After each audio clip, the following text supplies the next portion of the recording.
Okay, situation number 1.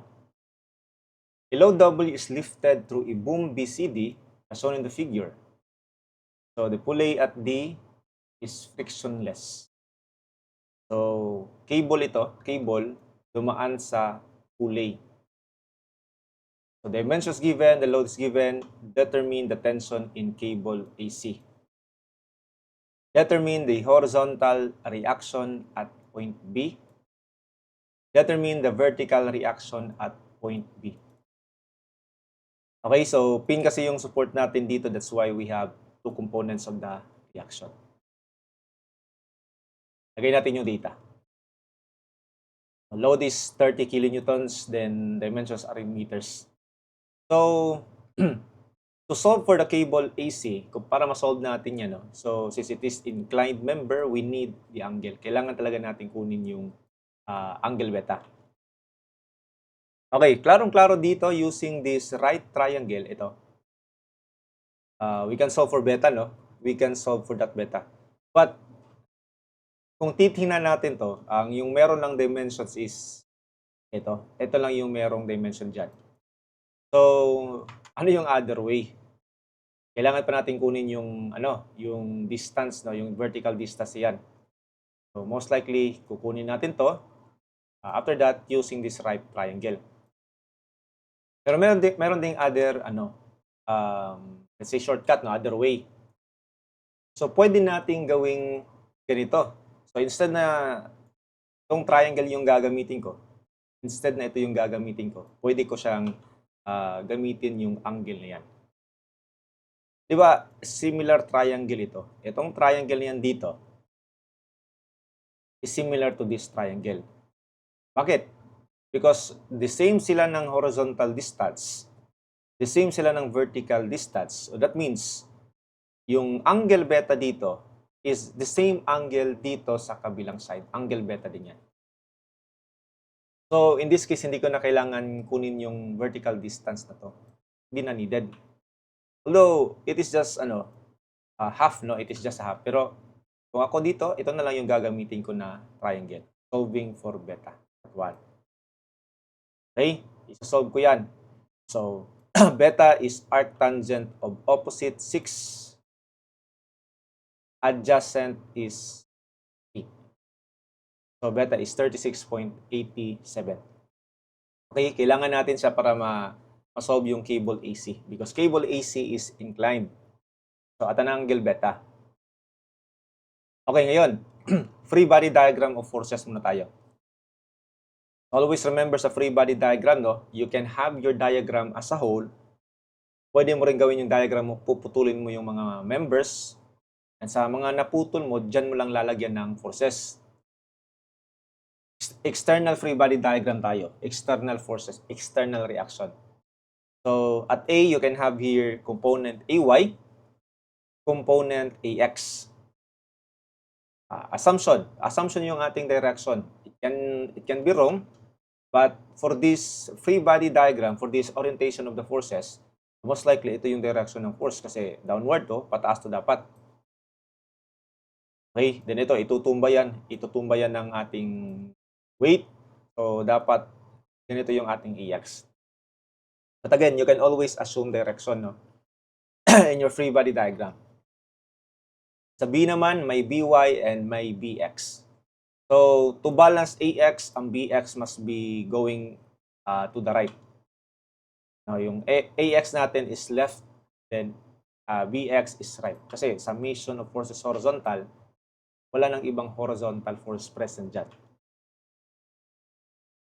Okay. Paano pa ma-solve yung cable? Tension sa cable. Now, based sa free body diagram, wala pa tayong pinuputol na cable.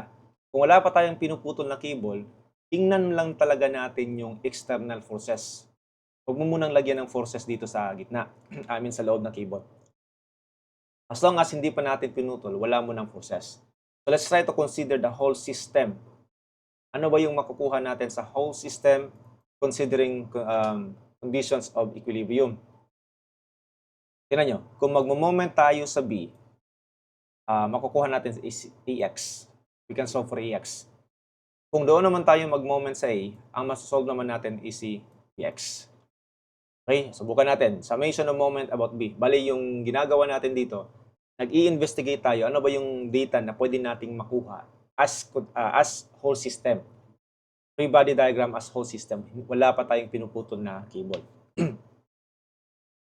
Alright, so this one is rotating clockwise. I will have that as positive. 30 times moment arm is 8. Clockwise about point B. Ang AX is counterclockwise. So, gagawin kong negative ang counterclockwise. Minus AX times 6. Ang AY, hindi na yan iikot. So, dadaan siya sa point B. So, tatamaan niya yung point kung saan tayo umiikot. So, hindi yan magdudulot ng moment. So, that means ito lang yung summation of moment about point B. So, kuha natin yung AX agad. AX is 40 kilonewtons. Okay, kinuha ko pa rin yan, yung AX, kasi magagamit natin yan pagdating sa pag-solve sa cable. Anyway, ang AX, klarong-klaro, considering the whole system, summation of forces horizontal, BX is just equals to AX. That is 40 kilonewtons. Again, huwag nyo munang i-mind yung forces dito, no? Kung kinonsider natin yung free body diagram as a whole, yan muna yung ating titingnan na forces. As long as wala pa tayong pinutol na members, sa cable, or sa mga solid members, wala ka munang ilalagay na forces dyan. Now, paano naman natin makuha yung force sa cable, sir? Dito, pwede mo nang putulin. Nalaman mo na yung forces dyan, at least yung AX at BX. Ang AY at BY cannot be solved directly, no? Kahit anong gawin natin, summation forces vertical ka, we cannot solve that one. May dalawang unknown. Summation of moment ka, kahit saan ka mag-moment, dalawa yung unknown dahil they are aligned. Hindi mo siya makukuha sa two equations to unknown. Kung iniisip mo mag-summation of forces vertical ka, so meron kang AY plus BY minus 30 equals 0, equation 1. Kung iniisip mo to, may isang equation, then mag-moment ka kahit saang point, let's say moment ka sa D. Another equation involving AY and BY, the same equation lang yung magagawa mo, masisimplify mo to this. So, isang equation lang yan. Kasi parati silang, the same yung moment arm nila kahit saan ka mag-moment. Dito ka mag-moment. Ang moment arm ng AY at BY is just 4. So, magka-cancel lang po yan. You will go back to this equation lang. Sigurado po yan. Basta yung forces are aligned, you cannot create equations. Gagawin talaga natin dito is puputulin na yung system. No na yung AX, no na yung BX. Pwede ko na itong putulin dito. Yan yun. Okay, pagkaputol natin dito, dito nalalabas yung internal forces.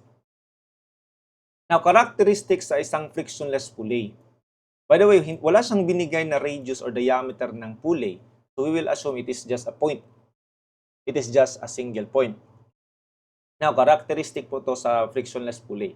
Kung yung isang cable dadaan sa isang frictionless pulley, so it is continuous, no? It is continuous. Isang cable lang po to. Kung ano yung force dito, yan na rin yung force dyan sa kabila. Yan yung tension. Kung 30 ito, 30 din yan. Characteristic po yan. Yung isang cable na dadaan sa isang frictionless pulley, the same tension niya all throughout. Okay? So, ang tension dito, the same din yung tension dito sa kabilang side. Kasi iisang cable lang yan. Pero yung tension is palayo doon sa point. We are considering this free body diagram, palayo siya dito. Kung dito ka naman titingin, forces acting at point A, palayo yung 30 kilonewtons dyan. Yan dapat yung gawin nyo sa free body diagram. Okay? So, cable to. Dito rin, meron kang tension dito, which is, hindi pa natin alam. Yung 30 kilonewtons lang is itong cable na continuous na dumaan sa ating frictionless pulley. Ito, different cable naman to. Hindi na yan iisa. Walang pulley dito, so that's not continuous. That is a fixed support, so meron siyang support dito. So, ito siya is different with this. Hindi na siya equal to 30. Kaya siya tinanong dyan. So, that is tension AC. Kung titingnan natin dito sa point C, palayo siya sa point, palayo siya sa member, no, yung ating tension. Kung doon ka naman tumingin sa point A, palayo naman siya sa ating point. Okay, so maraming way, no? I think may dalawang ways ata para makuha yung AC directly. So, pwede mo lang, tingnan nyo, meron tayong AX. May AX tayo. Walang AY. Nasolve natin yung AX at BX, walang AY. Pero kung tingnan natin dito yung forces acting at point A, kung mag-horizontal force tayo, you can solve for the force AC. Summation of forces horizontal. Notice, horizontal component of AC. So that's TAC cosine of 36.87 to the right. Okay? Plus 30 minus AX equals 0. Where AX is 40 kilonewtons, solve natin yung tension AC, that's 12.5 kilonewtons. Okay, so pwede rin dito. Tingnan nyo dito. Ano ba yung mga known data? May BX. Okay, merong BX. Walang BY. Pero kung tingnan natin horizontally, tatlong conditions of equilibrium lang po yan. Iisipin mo agad sa summation of forces vertical, horizontal, or summation of moment. Tatlong conditions of equilibrium. Hindi pwede yung vertical kasi walang BY. Hindi pa natin alam. Horizontal, pwede ba? Pwede. Merong BX, ang matitirang unknown lang dyan is yung tension AC. Actually, pwede rin moment. Pwede ka rin mag-moment dito pero mas magiging matrabaho. Kasi wala pa tayong moment arm ng ng point C papunta dyan. Wala tayong moment arm. So best gawin dito is summation of forces horizontal.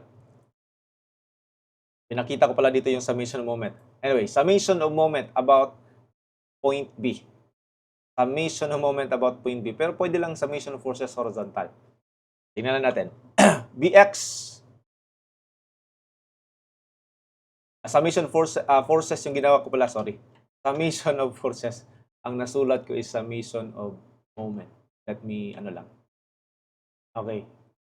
Nakalimutan ko yung ginawa ko solution. Summation of forces. Kaya nagtaka ko bakit moment yung nasa PowerPoint ko. Mas madali yung summation of forces. Summation of forces horizontal. BX. Okay, BX, then ang component ni AC horizontal is to the left. Take note, if this is angle beta, beta rin to. So, TAC minus TAC cosine beta. Again, if this is beta, this is also beta. And minus 30 horizontal force, minus 30 equals 0.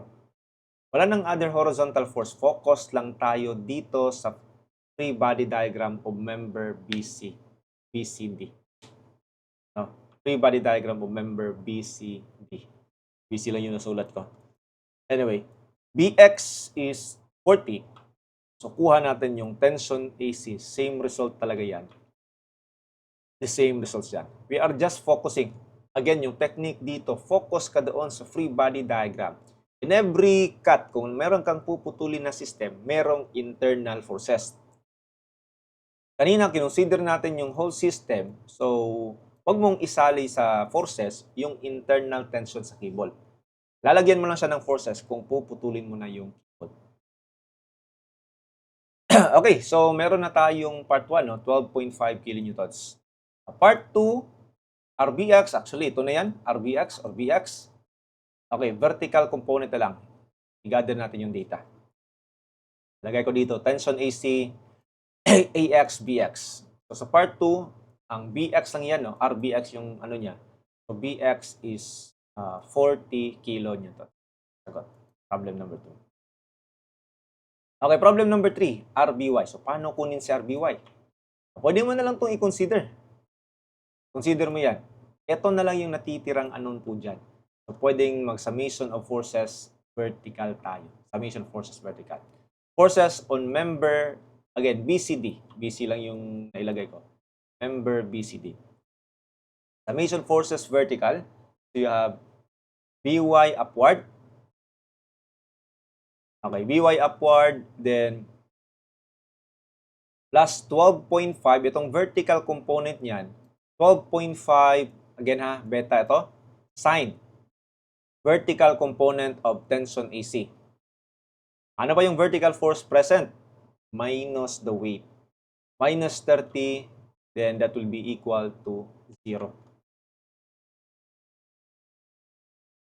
Equals to 0. Okay, so kuha natin si By. By is 22.5 kilonewtons. So, yan lang yung tinatanong. So, kung halimbawa ipapasolve yung vertical reaction at A or yung AY, pwede mo lang i-focus dito. Pwede ka lang mag-focus dyan. Kung itanong yung total reaction, pag sinabing total reaction, it is the resultant. Total reaction at B, resultant lang natin siya. Total reaction at A, it is resultant.